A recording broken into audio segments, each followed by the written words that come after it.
آمين والصلاة والسلام على رسوله الكريم وعلى آله وصحبه أجمعين. قال الله تعالى: ولا يأتل أولو الفضل منكم والسعة أن يؤتوا أولي القربى والمساكين والمهاجرين في سبيل الله وليعفوا وليصفحوا ألا تحبون أن يغفر الله لكم والله غفور رحيم। প্রশংসা আল্লাহর জন্য, শান্তি অবতীর্ণ হোক আমাদের প্রিয় নবীর প্রতি সাল্লাল্লাহু আলাইহি ওয়াসাল্লাম। প্রিয় ভাইরা, আজকে আমরা তাফসীরুল কোরআনের সূরা নূরের ৪র্থ পর্বে আপনাদেরকে স্বাগত জানাচ্ছি। আজকে আমরা ২২ থেকে নিয়ে ২৯ আয়াত পর্যন্ত আলোচনা করব ইনশাআল্লাহ। আমরা বিগত ৩টি পর্বে দেখেছিলাম যে অত্র সূরায় আয়েশা রাদিয়াল্লাহু তাআলা আনহার চরিত্রের প্রতি অপবাদ আরোপ করা হয়েছিল।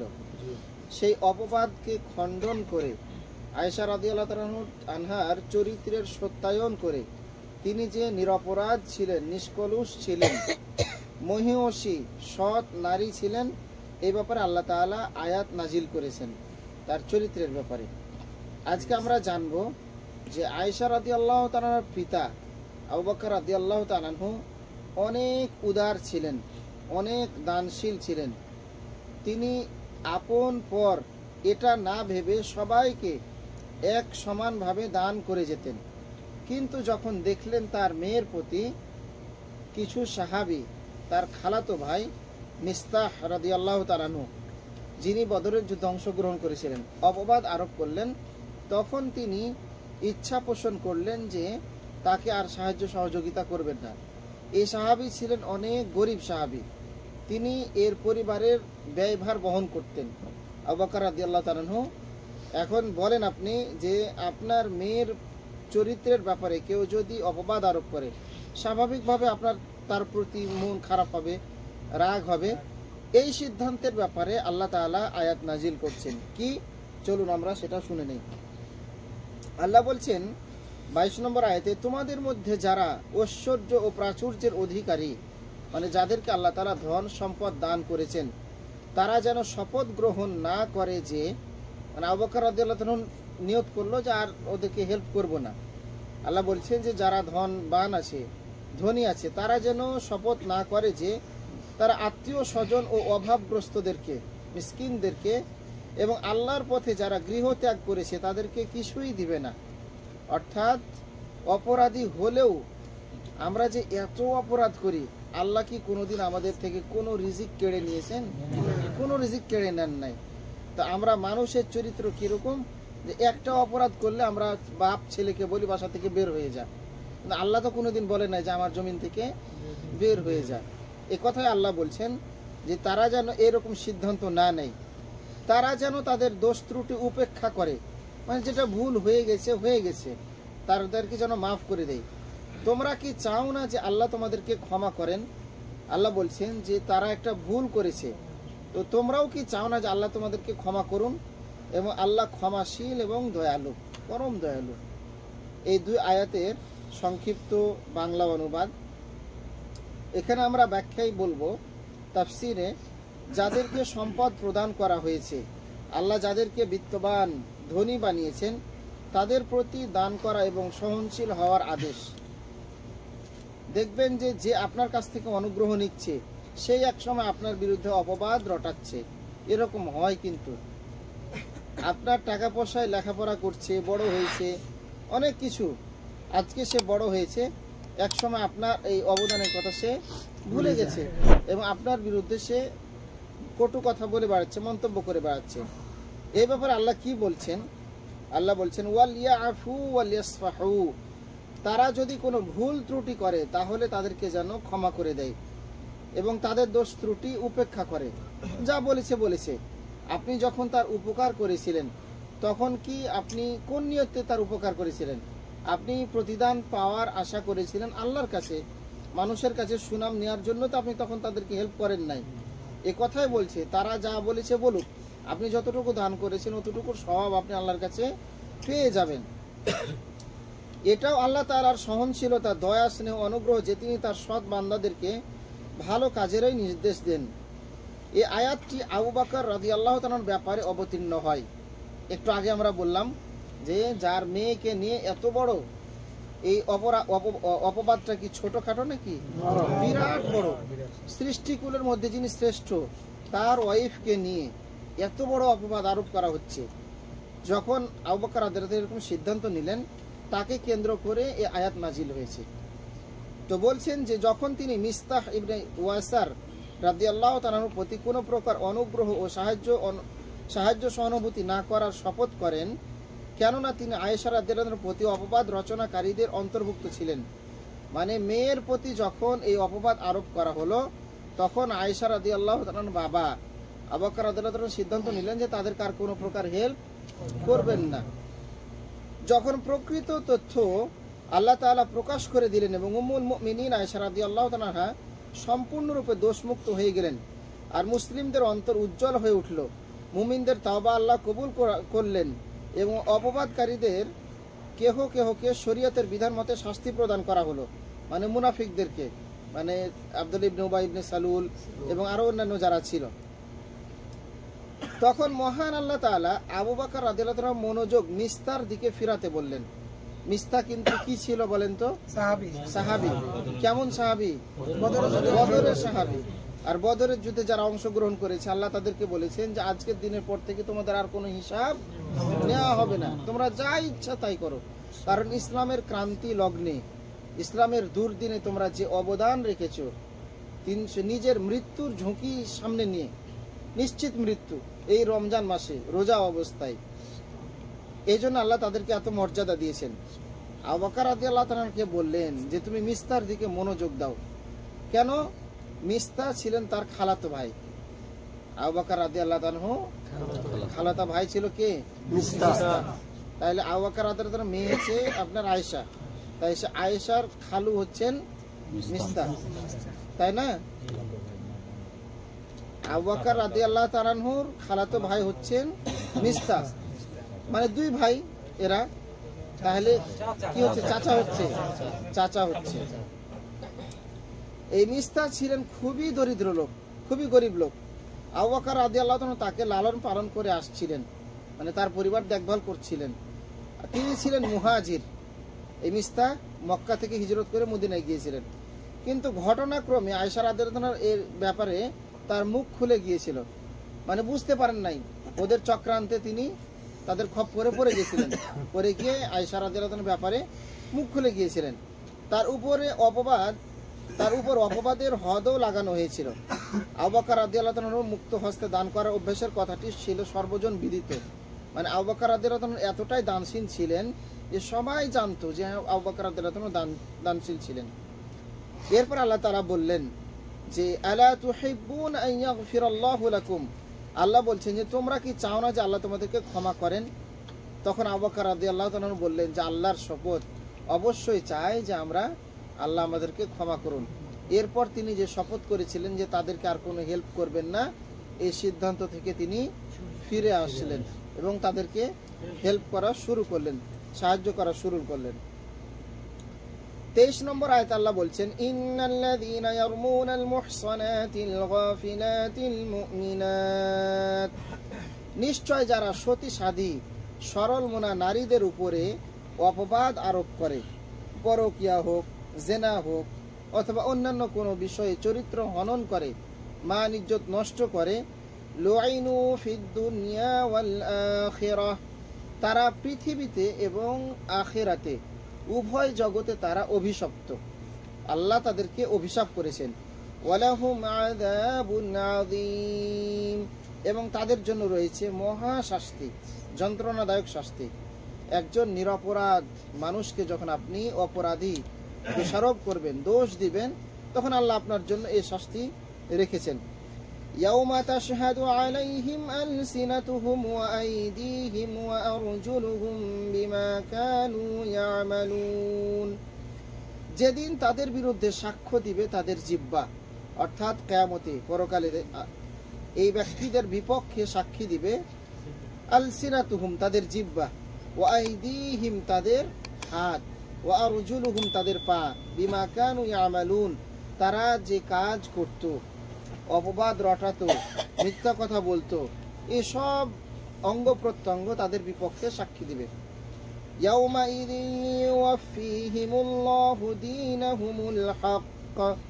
সেদিন আল্লাহ তাদের প্রাপ্ত প্রতিফল পুরোপুরি দিবেন। দুনিয়াতে যে অপবাদ আরোপ করেছে মানুষের প্রতি, মানুষের চরিত্র হনন করেছে, এর শাস্তি সেদিন আল্লাহ তাআলা পুরোপুরি দিবেন, একটু না, যতটুকু দরকার যথাযথভাবে দিবেন। وَيَعْلَمُونَ أَنَّ اللَّهَ هُوَ الْحَقُّ الْمُبِينُ, এবং তারা জানবে যে আল্লাহই সত্য এবং স্পষ্ট প্রকাশক। মানে সেই দিন আপনি যা যা করেছেন, যে যে গোপন সলা পরামর্শ করেছেন, সব আল্লাহ সেই দিন প্রকাশ করে দিবেন। আপনি হয়তো মুখে অস্বীকার করতে চাইবেন, কিন্তু আপনার অঙ্গ প্রত্যঙ্গ সেই দিন কথা বলবে, সাক্ষী দিবে। যেমনটা আমরা অন্য সূরায় দেখেছি, সূরা ইয়াসিনের মধ্যে আমরা দেখেছি যে ইয়াউমা তাশহাদু আলাইহিম আলসিনাতুহুম ওয়া আইদিহিম ওয়া আরজুলুহুম বিমা কানু ইয়ামালুন। ঠিক এরকম কথাই এই আয়াতগুলোর তাফসীর আমরা জানব যে সৎ পথ অবলম্বনকারী নারীকে অপবাদ দেওয়ার ব্যাপারে সাবধান বাণী। আমরা দেখেছি যে আল্লাহ রাসূল সাল্লাল্লাহু আলাইহি সাল্লামের প্রিয়তমা স্ত্রীর প্রতি মুনাফিকরা দীর্ঘ সময় ধরে অপবাদ আরোপ করেছিল। তো এই ব্যাপারে আল্লাহ রাসূল সাল্লাল্লাহু আলাইহি সাল্লাম আমাদেরকে কি দিক নির্দেশনা দিয়েছেন? প্রথম নাম্বার কথা হলো, এইরকম ব্যক্তিরা দুনিয়ায় অভিশপ্ত, আখিরাতেও অভিশপ্ত। লুআইনু ফিদ দুনিয়া ওয়াল আখিরা, দুনিয়াতেও তারা অভিশপ্ত, আখিরাতেও অভিশপ্ত। আল্লাহ অন্য জায়গায় বলছেন, ইন্নাল্লাযীনা ইউযুনাল্লাহা ওয়া রাসূলাহু, নিশ্চয় যারা আল্লাহকে কষ্ট দেয় এবং তার রাসূলকে কষ্ট দেয়। আল্লাহ রাসূলের ওয়াইফের ব্যাপারে নিন্দা করা, অপবাদ ছড়ানো, এটাই তো হচ্ছে আল্লাহ রাসূলকে কষ্ট দেওয়া। তো এরাই হচ্ছে আল্লাহর কাছে, আল্লাহ এবং আল্লাহ রাসূলকে যারা অপবাদ দেয়, এরাই হচ্ছে মানে অভিশপ্ত। এরপর আমরা যেটা জানবো, আব্দুর রহমান ইবনে যায়েদ ইবনে আসলাম রাহিমাহুল্লাহ তিনি বলছেন যে প্রত্যেক অপবাদ রচনাকারী এই হুকুমের অন্তর্ভুক্ত। এই আয়েশা রাদিয়াল্লাহু তাআলার এই জীবনী থেকে, এই ঘটনা থেকে শিক্ষা হচ্ছে, এটা শুধু আয়েশা রাদিয়াল্লাহু তাআলার জীবনের সাথে সম্পর্কিত তা না, এটা সবার ক্ষেত্রেই। আপনি যখন অন্যের স্ত্রীর ব্যাপারে এরকম মন্তব্য করবেন, ঠিক অনুরূপ শাস্তি আপনার জন্য। আমি যখন অন্যের স্ত্রী সম্পর্কে বাজে মন্তব্য করব, ঠিক অনুরূপ শাস্তি আমাদের জন্য। তাহলে সাধারণ মানুষের ক্ষেত্রে যদি এরকম হয়, তাহলে আয়েশা রাদিয়াল্লাহু তাআলার ব্যাপারে কেউ যদি এরকম মন্তব্য করে, তাহলে তার শাস্তিটা কিরকম হতে পারে চিন্তা করে দেখুন। এই কথাটা এখানে ইমাম ইবনু জারির রাহিমাহুল্লাহ সহ সবাই এরকম মন্তব্য করেছেন। ইবনে আবি হাতিম রাহিমাহুল্লাহ তিনি বলছেন যে আবু হুরায়রা রাদিয়াল্লাহু তাআলা বলেন যে রাসূল সাল্লাল্লাহু আলাইহি সাল্লাম বলেছেন, 7টি ধ্বংসকারী পাপ থেকে তোমরা বেঁচে থাকো। পৃথিবীতে তো অসংখ্য পাপ রয়েছে, তাই না? এর মধ্যে সবচেয়ে জঘন্য, সবচেয়ে খারাপ পাপ তো এমনিতেই খারাপ, তাই না? তো এই খারাপের মধ্যে সবচেয়ে খারাপ 7টা কাজ থেকে তোমরা বিরত থাকো। সেই 7টা কাজ কি? তার একটি হলো যে সাহাবীরা জিজ্ঞেস করলেন যে ইয়া রাসূলুল্লাহ, ওই 7টি কাজগুলো কি কি? তার প্রথম নাম্বার হলো আশশিরকু বিল্লাহ, আল্লাহর সাথে শিরক করা। মনে রাখবেন, আমি পরে ধরবো, আগামী ক্লাসে ধরবো যে কোন 7টি কাজ আল্লাহ নিষেধ করেছেন। পৃথিবীতে কোন 7টি কাজ সবচেয়ে ভয়াবহ মারাত্মক অপরাধ? তার একটা হচ্ছে শিরক করা। 2 নাম্বার হচ্ছে জাদু করা। কাউকে আপনি জাদু করলেন, তার প্রতি হিংসা করে অথবা অন্য কোনো কারণে জাদু নিজেও শিখলেন, করলেন ইত্যাদি। 3 নাম্বার হচ্ছে বিনা কারণে কাউকে হত্যা করা, মানে সে হত্যার উপযুক্ত নয়, নিরপরাধ মানুষকে হত্যা করা। 4 নাম্বার হচ্ছে সুদ খাওয়া, সুদের সাথে সম্পর্ক রাখা, লেনদেন করা। 5 নাম্বার হচ্ছে ইয়াতিমের মাল ভক্ষণ করা। এটাও কিন্তু আমাদের সমাজে আছে, এতিমের মাল, ভাতিজা আছে, ভাতিজি আছে, ভাই মরে গেছে, মেরে দিলাম তাদের সম্পদ, অথবা ইচ্ছা করেই মেরে দেয় আমরা। 6 নাম্বার হচ্ছে জিহাদের ময়দান থেকে পলায়ন করা। জিহাদ করতে গেছেন, সেখান থেকে আপনি পালাই আসলেন, ভয়ে পালাই আসলেন। আর 7 নাম্বার হচ্ছে এই আয়াতের সাথে সম্পর্কিত সরল সতী সাধী নিরপরাধ নারীর প্রতি জেনার অপবাদ আরোপ করা। নিরপরাধ নারীর প্রতি জেনার অপবাদ আরোপ করা। তাহলে 1 নাম্বার কি ছিল? আল্লাহর সাথে শিরক করা। 2 নাম্বার ছিল জাদু করা। 3 নাম্বার হলো যে বিনা কারণে কাউকে হত্যা করা, নিরপরাধ মানুষকে হত্যা করা। 4 নাম্বার সুদ খাওয়া। আমরা কেউ এগুলোর সাথে সম্পর্কিত না, হত্যা হয়তো করি না, কিন্তু সুদ আছে এর সাথে সম্পর্ক। আর শিরক তো অহরহই হয়। তারপরে 5 নাম্বার হচ্ছে ইয়াতিমের মাল খাওয়া, এটাও আমরা খাই, খুব মজা লাগে। 6 নাম্বার হচ্ছে, এটা সুযোগ নাই বর্তমানে, জিহাদের ময়দান থেকে পলায়ন করা। আর 7 নাম্বার হচ্ছে, এটা আমাদের কমন, এই ফেসবুকে ঢুকলে, ইউটিউবে ঢুকলে কার স্ত্রী কি হলো, কার কি কি হলো, আছেই, এগুলা ভাইরাল ইস্যু আছে না? আর ভিতরে আমরা ঢুকলাম না, যা বলার বুঝে নিয়েছেন। এবার আসেন যে আপনি যে এদের পিছনে চক্রান্ত করে গেলেন, হয়তো আপনি সেদিন অস্বীকার করবেন, তখন আল্লাহ রাসূল সাল্লাল্লাহু আলাইহি সাল্লাম আয়াত বললেন কি, ইয়াউমা তাশহাদু আলাইহিম আলসিনাতুহুম ওয়া আইদিহিম ওয়া আরজুলুহুম বিমা কানু ইয়ামালুন।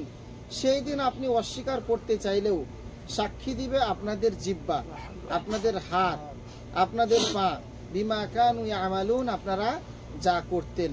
এরা আপনার আঙ্গুল কথা বলবে, হাত কথা বলবে যে এই হাত দিয়ে কত এই অবৈধ সিগনেচার করেছেন, কত ঘুষের টাকা সুদের টাকা নিয়েছেন, এই পা দিয়ে কোথায় কোথায় চুরি করতে গেছেন, কাকে কাকে মারতে গেছেন, কোন কোন অপরাধ করতে গেছেন ইত্যাদি।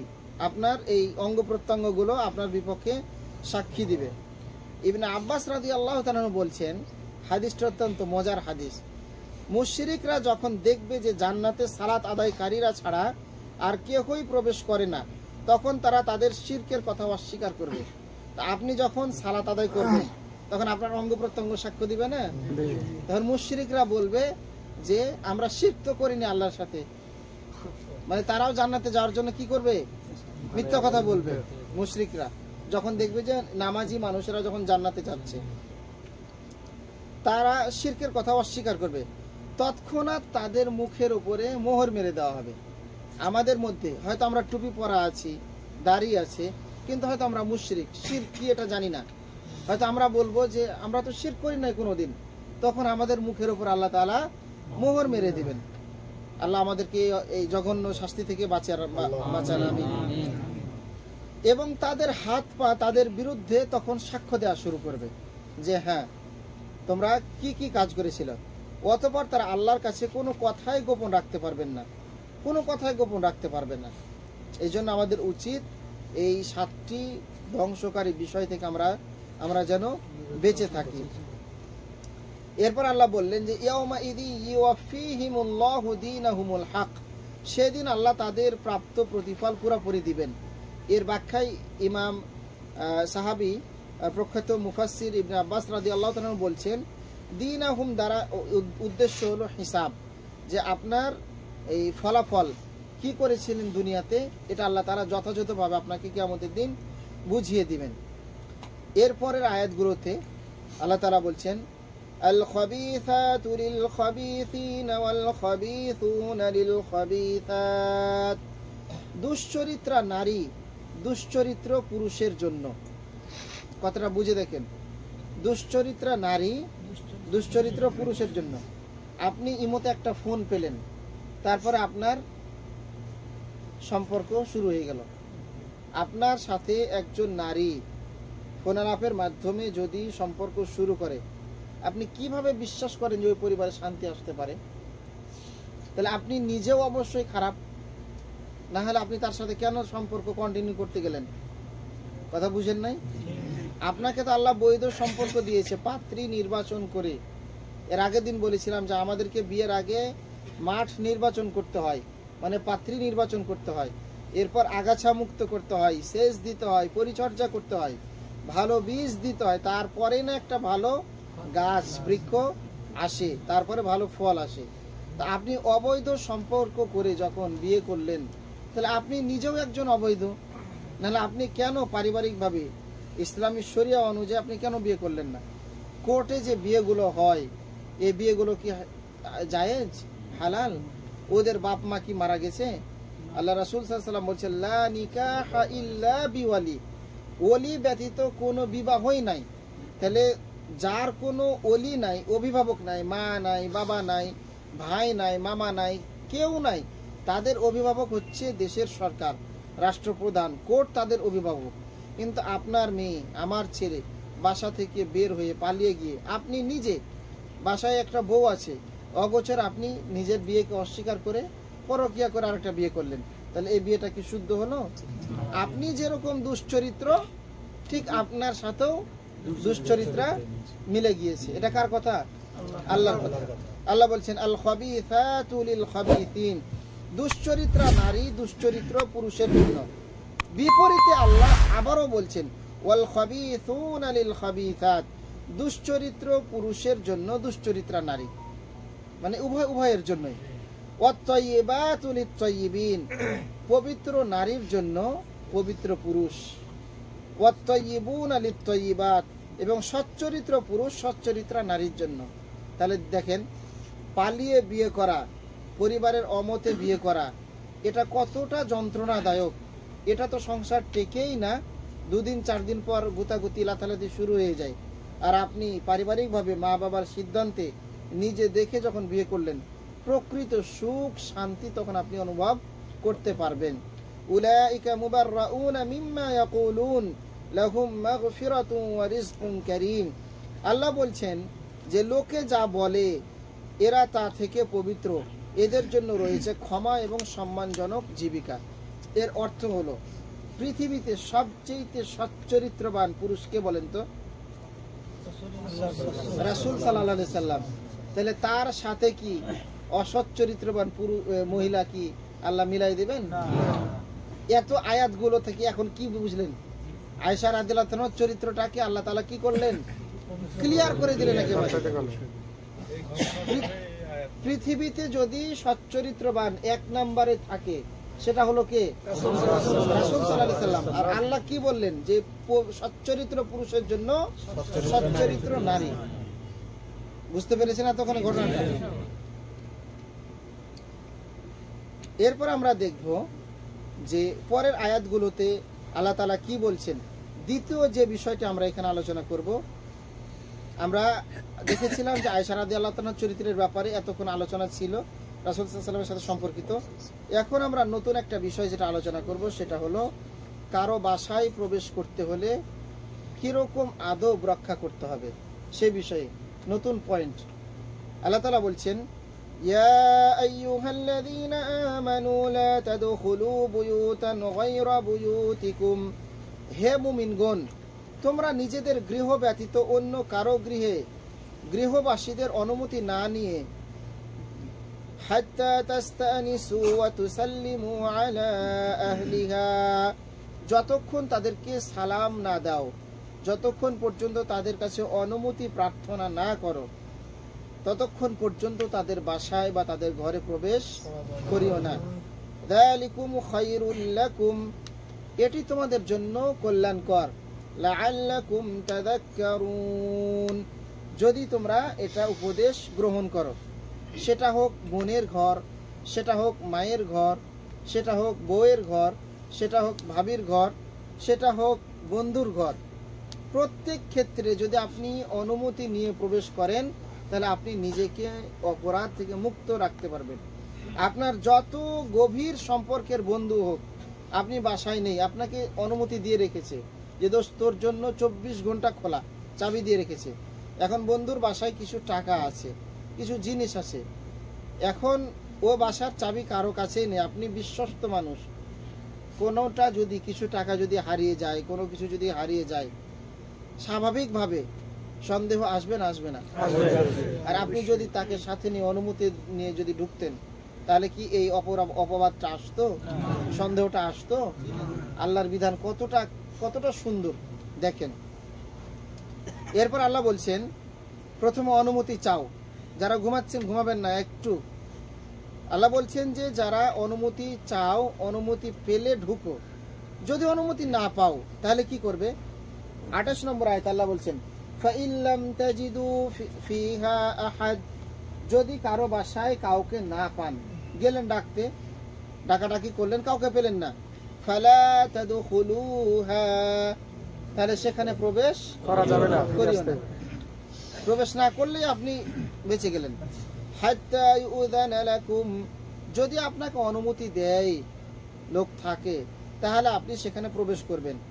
ওয়া ইন কিলা লাকুম ইরজিউ ফারজিউ হুয়া আযকা লাকুম, বাসায় লোক আছে, মহিলা আছে, নারী শিশু আছে, কিন্তু আপনাকে অনুমতি দিচ্ছে না। অনুমতি না দেওয়াটাই স্বাভাবিক। আপনি আপনার বন্ধুর কাছে গেছেন, কিন্তু বন্ধু নাই বাসায়, ভাবি আছে, তা আপনাকে বলছে যে আপনার ভাই বাসায় নেই, এর অর্থ কি? আপনি আসেন না। এখন আপনি বুঝেও না বুঝার ভান করছেন, সুযোগ নেওয়ার চেষ্টা করছেন, তাই না?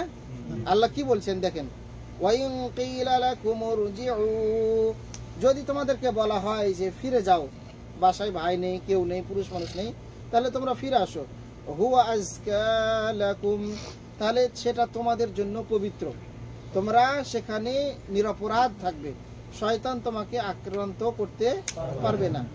ওয়াল্লাহু বিমা তা'মালুনা আলিম, তোমরা যা করো, কোন নিয়তে যাও, সে বিষয়ে আল্লাহ ভালোভাবে জানেন।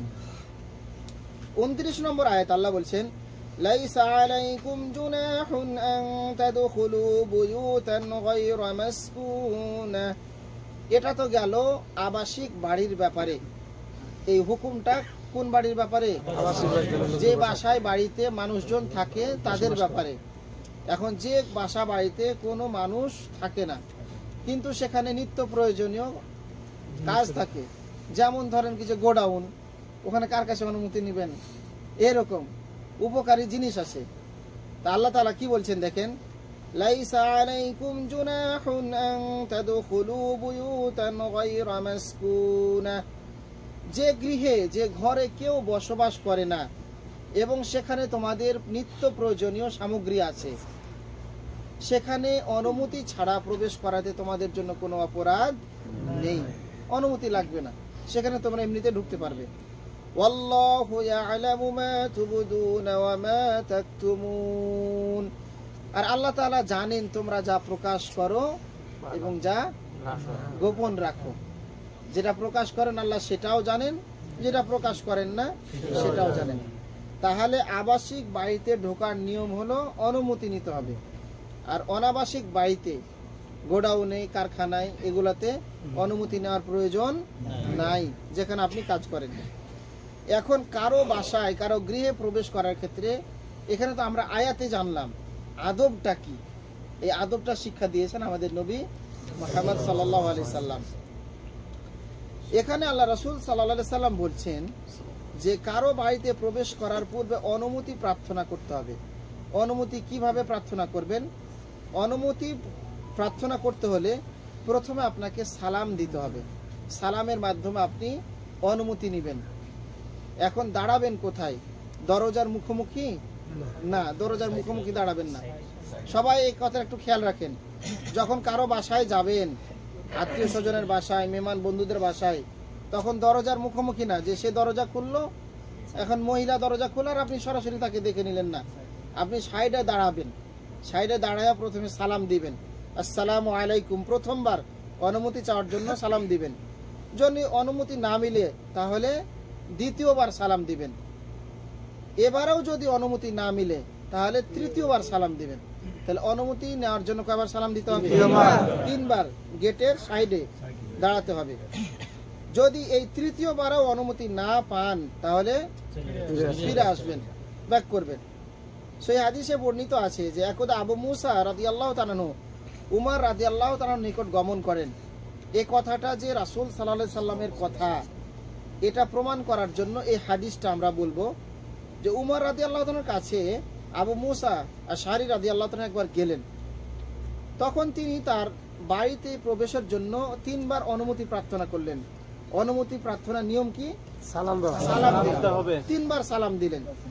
যখন তার সালামে কেউ জবাব দিল না, তখন তিনি ফিরে এলেন। কিছুক্ষণ পর উমর রাদিয়াল্লাহু তাআলা লোক পাঠালেন, পাঠিয়ে দেখতে পেলেন যে আব্দুল্লাহ ইবনে কায়েস রাদিয়াল্লাহু তাআলা ভিতরে আসতে চাচ্ছেন। এই সাহাবী তিনি ভিতরে আসতে চাচ্ছেন। তাকে ভিতরে ডেকে নাও। ওমর রাদিয়াল্লাহু তাআলা বললেন যে ডাকো তাকে। এক লোক বাইরে এসে দেখে যে তিনি ফিরে গেছেন। লোকটি গিয়ে ওমর রাদিয়াল্লাহু তাআলাকে বললেন যে তিনি চলে গেছেন, কায়েস চলে গেছেন। পরে ওমর রাদিয়াল্লাহু তাআলার সাথে আবু মুসা রাদিয়াল্লাহু তাআলা সাক্ষাৎ হলে ওমর রাদিয়াল্লাহু তাআলাকে জিজ্ঞেস করলেন, মানে কায়েসকে ডাকতে পাঠাইছিল, আর এসেছিলেন কে? আবু মুসা। তো তাকে জিজ্ঞেস করলেন যে আবু মুসা, আপনি ফিরে গিয়েছিলেন কেন? উত্তর আবু মুসা রাদিয়াল্লাহু বললেন যে রাসূল সাল্লাল্লাহু আলাইহি সাল্লাম বলেছেন, 3 বার অনুমতি প্রার্থনার পরেও যদি কোনো সাড়া না পাওয়া যায় তাহলে যেন ফিরে যায়। তখন ওমর রাদিয়াল্লাহু তাআলা বললেন যে আপনার এ কথা যে রাসূলের হাদিস, এ ব্যাপারে আমাকে প্রমাণ দেন, নাকি আপনার এটা মনের কথা? তখন বললেন ঠিক আছে, আমি এটা প্রমাণ দিব। এরপর তিনি ফিরে এসে আনসারদের এক দলের কাছে, আনসার সাহাবী এক দলের কাছে এসে বললেন যে আমি ওমর রাদিয়াল্লাহুর কাছে গিয়েছিলাম, ঘটনা এরকম ঘটেছে, তো চলো তো তোমাদের মাঝ থেকে যারা জানো এই হাদিসটা সাক্ষ্য দিবে। তখন তারা আশ্চর্য হলেন যে এটা তো একটা সাধারণ কথা, সাধারণ জিনিস, সবাই জানে, ছোট সাহাবীরাও জানে। তখন বললেন ওই দলের মধ্য থেকে যে আমাদের মধ্যে সবচেয়ে পিচ্চি সাহাবী হচ্ছেন, ছোট সাহাবী হচ্ছেন আবু সাঈদ আল খুদরি রাদিয়াল্লাহু তাআলা, তিনিও এই হাদিসটা জানেন। তখন বললেন যে তুমি একে নিয়ে যাও, আবু সাঈদ খুদরি রাদিয়াল্লাহু তাআলাকে। যখন তাকে নিয়ে গেলেন ওমর রাদিয়াল্লাহু তাআলার সামনে, যখন এই হাদিসটি বলা হলো, তখন ওমর রাদিয়াল্লাহু তাআলা বললেন যে আমাকে ব্যবসা বাণিজ্যে এই হাদিস থেকে বিরত রেখেছে। আমি এই হাদিসটি জানতাম না আজকের আগে যে কারো বাসায় প্রবেশ করতে হলে 3 বার অনুমতি নেওয়া লাগে। তাহলে এখান থেকে প্রমাণ পেলাম, আমরা এটার উপরে আমল করব ইনশাআল্লাহ। এরপর আমি আপনাদেরকে 2-1টা হাদিস শোনায়ে আজকের আলোচনা আমরা শেষ করে দিব। সেটা হলো যে এটা স্মরণ রাখার বিষয় যে বাড়িতে প্রবেশের জন্য অনুমতি প্রার্থনাকারী দরজার সামনে দাঁড়াবে না। একটু আগে যে কথা বললাম, দরজার মুখোমুখি দাঁড়াবে না, বরং তাকে ডানে বা বামে একটু সরে দাঁড়াতে হবে। কেননা সুনানে আবু দাউদে রাদিয়াল্লাহু বর্ণিত আছে যে রাসূল সাল্লাল্লাহু আলাইহি সাল্লাম বলেন, যখন কারো বাড়ি যেতেন তখন তিনি তার বাড়ির দরজার ঠিক সামনে দাঁড়াতেন না। রাসূল সাল্লাল্লাহু আলাইহি সাল্লাম যখন কারো বাসায় যেতেন সোজাসুজি দাঁড়াতেন না, ডানে বামে দাঁড়াতেন। আর তিনি সালাম দিতেন, তখন পর্যন্ত দরজার উপর পর্দা টানানোর কোনো ব্যবস্থা ছিল না, এরকম ব্যবস্থা ছিল না। একটা কঠিন হাদিস আমাদের জন্য সতর্ক, সেটা হচ্ছে যে কেহ যদি তোমার বাড়িতে তোমার অনুমতি ছাড়াই উঁকি মারে, অনেকেই দেখা যায় যে জানালা দিয়ে উঁকি মারে অথবা দরজা দিয়ে উঁকি মারে, আল্লাহ রাসূল সাল্লাল্লাহু আলাইহি সাল্লাম বলছেন তুমি তাকে পাথর মেরে দাও, তার চোখে পাথর মেরে দাও। অবৈধ দৃষ্টি, অবৈধ দেখা, পাথর মেরে দাও। আর এর ফলে যদি তার চক্ষু বিদীর্ণ হয়ে যায়, মানে চোখ কানা হয়ে যায়, চোখ নষ্ট হয়ে যায়, তাহলে তাতে তোমার কোনো অপরাধ হবে না। হাদিসটা কিন্তু খুব কঠিন। আমরা অবৈধ দৃষ্টি দেখতে যাব না। রুমমেট একসাথে আছে, ওপর নিচে বেড অথবা পাশের রুমে আছে, উঁকি মেরে দেখবো না, জানালা দিয়ে দেখবো না। এমনকি বর্তমানে আপনাদেরকে এটাও সতর্ক করি, আমি মোবাইল, কম্পিউটার, ল্যাপটপ ইউজ করতেছি, আপনি আমার স্ক্রিনের দিকে তাকার অধিকার রাখেন না। কেন আপনি আমার স্ক্রিনের দিকে তাকাবেন? আমি কি দেখছি, বই পড়ছি, কি মুভি দেখছি, কি কোরআন তেলাওয়াত করছি, কি লেকচার শুনতেছি, এটা আমার পার্সোনালিটি, এটা আমার ব্যক্তিগত ব্যাপার, প্রাইভেসি। এখানে আপনার হস্তক্ষেপ করার সুযোগ নেই।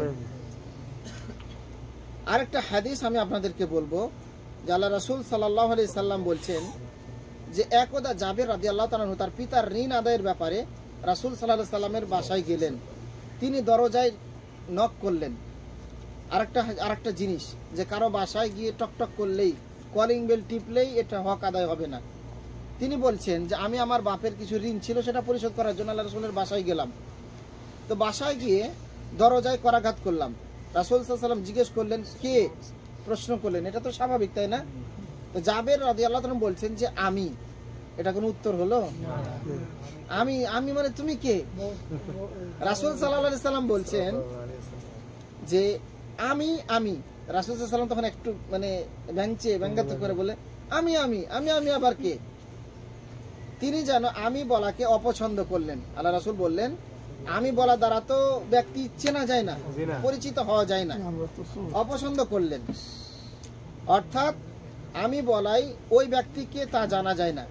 যখন আপনাকে বলবে যে কে, তখন আপনি বলবেন যে আমি আমিনুল ইসলাম, অথবা আপনার আমি আবু আনাস, অথবা আপনার কোন একটা নাম বলবেন। এটা যখন বাসা থেকে ভিতর থেকে কেউ জিজ্ঞেস করবে তখন বলবেন যে আমি অমুক। আর একটা হাদিস আপনাদেরকে আমরা শোনাবো, শুনে আমাদের আলোচনা শেষ করব। সেটা হলো যে ইবনে জুরাইজ রাদিয়াল্লাহু তাআলা আনহু, আর একটা হাদিস হচ্ছে ইমাম জুহরি রাদিয়াল্লাহু তাআলা বলছেন যে আমি শুনেছি হুযাইল ইবনে সুরাহবিল আল আউদি আল আমার রাহিমাহুল্লাহ ইবনে মাসউদ রাদিয়াল্লাহু তাআলাকে বলতে শুনেছেন, তুমি তোমার মায়ের কক্ষে প্রবেশ করার সময়েও অনুমতি চাইবে। তখন মানুষগণ বললেন যে মায়ের ঘরে প্রবেশের সময়কে অনুমতি চাইবো?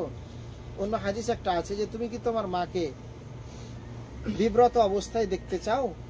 কারণ ঘরের মধ্যে মায়েরা বোনেরা তাদের মতো স্বাধীনভাবে পোশাক পরিচ্ছদ পরে থাকে, এটা তো বিব্রত অবস্থা আমরা কেউ দেখতে চাই না। অন্য একটা হাদিসে এসেছে অনুমতি না নিয়ে কি স্ত্রীর ঘরে ঢোকা যাবে? হ্যাঁ, অনুমতি না নিয়ে স্ত্রীর ঘরে ঢোকা যাবে, তবে গলা খাখর দিয়ে অথবা একটু শব্দ করে থুতু দিয়ে, যাতে তিনি অপ্রস্তুত অবস্থায় থাকলে নিজেকে গুটিয়ে নিতে পারেন, গুছিয়ে নিতে পারেন। আপনার হক রয়েছে যে আপনি অনুমতি না নিয়ে আপনার বউয়ের রুমে ঢুকতে পারবেন, ওয়াইফের রুমে ঢুকতে পারবেন। কিন্তু অনেক মেয়ে রয়েছে লজ্জাবতী, যেটা মানে তার জন্য অস্বস্তিকর অবস্থায় পড়ে যায়, বিব্রতকর অবস্থায় পড়ে যায়। এজন্য সেখানে আপনি গলা খাখর দিয়ে অথবা আপনি একটু ইশারা ইঙ্গিত দিয়ে আপনি সেখানে প্রবেশ করবেন। এই ছিল আজকে আমাদের আলোচনার বিষয়বস্তু। আজকে আমরা দুটো বিষয় আলোচনা করেছি। সেটা হলো আপনার ব্যাপারে কেউ যদি আপনাকে কষ্ট দিয়ে থাকে, আপনার ব্যাপারে কেউ যদি অপবাদ আরোপ করে থাকে, আর আপনি যদি তাকে দান সদকা করে আসতেন, অনুগ্রহ করে আসতেন, তাহলে রাগ করে তার ব্যাপারে আপনি আপনার হাতের দানের হাতকে বন্ধ করে দিবেন না। যেমনটা আবু বকর রাদিয়াল্লাহু আনহু তার মেয়েকে কষ্ট দিয়েছিল, আবু বকর রাদিয়াল্লাহু আনহু দান সদকা করা বন্ধ করতে চেয়েছিলেন, কিন্তু আল্লাহ আয়াত নাজিল করে দিলেন। এটা একটা শিক্ষা আজকে। আর দ্বিতীয় শিক্ষা হলো কারো বাসায় প্রবেশ করতে হলে কিরকম আদব রক্ষা করতে হবে। আল্লাহ তাআলার কাছে দোয়া করছি আল্লাহ তাআলা যেন আজকে আমাদের আলোচনাগুলো মানার তৌফিক দান করেন। সাল্লাল্লাহু ওয়াসাল্লাম আলা নবিনা মুহাম্মদ ওয়া আলা আলিহি ওয়া সাহবিহি আজমাইন। আসসালামু আলাইকুম ওয়া রাহমাতুল্লাহি ওয়া বারাকাতুহু। সুবহানাকাল্লাহুম্মা ওয়া বিহামদিকা আশহাদু আল্লা